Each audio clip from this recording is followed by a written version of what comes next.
საკადრო ცვლილებები მთავრობაში. რეგიონული განვითარებისა და ინფრასტრუქტურის სამინისტრო იყოფა. რეგიონული განვითარების სამინისტრო დამოუკიდებელ სამინისტროდ ჩამოყალიბდება. მინისტრის თანამდებობას გრიგოლ ლილუაშვილი დაიკავებს. სახელმწიფო უსაფრთხოების სამსახურს კი ანდრიო ხანაშვილი უხელმძღვანელებს. იუსტიციის მინისტრი პაატა სალია ხდება. სამი პროფესიონალი სამ საკვანძო თანამდებობას.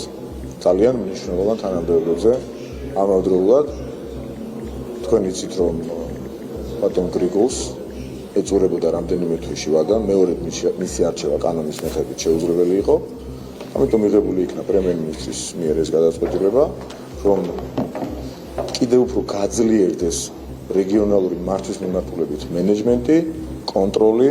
თქვენ იცით რომ ჩვენ ამბიციური გეგმები გვაქვს გამოცხადებული იმასთან დაკავშირებით, რომ სოფლიოში ერთ-ერთი პირველები უნდა ვიყოთ კორუფციასთან ბრძოლის თვალსაზრისით და ამ გეგმების თანმიმდევრული მიყოლა და მენეჯმენტი გამართლებულია სწორედ ამ გადაწყვეტილებით. და კიდევ ერთხელ გავიმეორებ, სამ უმნიშვნელოვანეს და საკვანძო თანამდებობას დაიკავებენ ის ადამიანები, რომლებიც კონკრეტული მიმართულებით წარმატებას მიაღწევენ. კიდევ მეც დარწმუნებული ვარ, იმიტომ რომ მათი ბექგრაუნდი, მათი წარსული საქმიანობა ამაზე მეტყველებს უნებლიათ. ნებისმიერი ცვლილება სამთავრობო აღმასრულებელ რგოლში და სისტემაში დამერწმუნეთ მიმართულია მხოლოდ ეფექტური მართვისთვის, კიდევ უფრო ეფექტური მართვისთვის, კიდევ უფრო გამჭვირვალე მართვისთვის. სამივე პოზიციაზე წარმოდგენილები არიან კანდიდატურები, რომლებიც არიან თავის საქმის პროფესიონალები. ბატონი გრიგოლის ჭრილში თუ მეკითხებით რეგიონალური კუთხით, მე მინდა საზოგადოებას გავახსენო, უდიდესი გამოცდილება აქვს.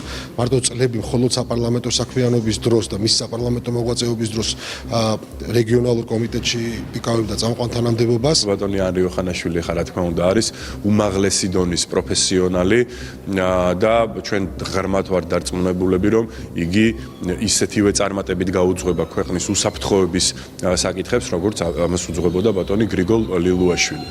ხოლო ბატონი ანდრიო ხანაშვილის პოზიციას დაიკავებს ბატონი პაატა სალია. ბატონ პაატას ხა დიდი წარდგენა არ ჭირდება, იგი არის ერთ-ერთი ყველაზე წარმატებული და ცნობილი იურისტი, ადვოკატი საქართველოში, არის ჩვენი კოლეგა, დეპუტატი და რომელიც ასევე ძალიან წარმატებული იუსტიციის მინისტრი იქნება. ის რომ უნდა იყოს რეალურად დივერსიფიცირებული ინფრასტრუქტურული განვითარება და რეგიონული განვითარება, ეს არის ძალიან მნიშვნელოვანი როგორც სამართლებრივი, ასევე პრაქტიკული და რეალური საფუძველი მართლაც წარმატებული მომავალი პროცესების კიდევ უფრო მეტად გაღრმავებისა. წარმატების გაღრმავებისა, ამისთვის არის სწორედ ეს ნაბიჯები გადასადგმელი. ამავდროულად ბატონი ანდრიო ხანაშვილი, რომელიც ძალიან დიდი ხნის განმავლობაში პარლამენტში იკავებდა იურიდიულ საკითხთა კომიტეტის თავმჯდომარის თანამდებობას, ის დღეს არის იუსტიციის მინისტრი, ის იქნება ძალიან წარმატებული სუსის ხელმძღვანელი, ამაში ხმად ვარ დარწმუნებული და ის მაღალი სტანდარტი, რომელიც სუსში არსებობს დღეს, მოხდება მის შენარჩუნება და კიდევ უფრო მეტად გაღრმავება და გამტკიცება.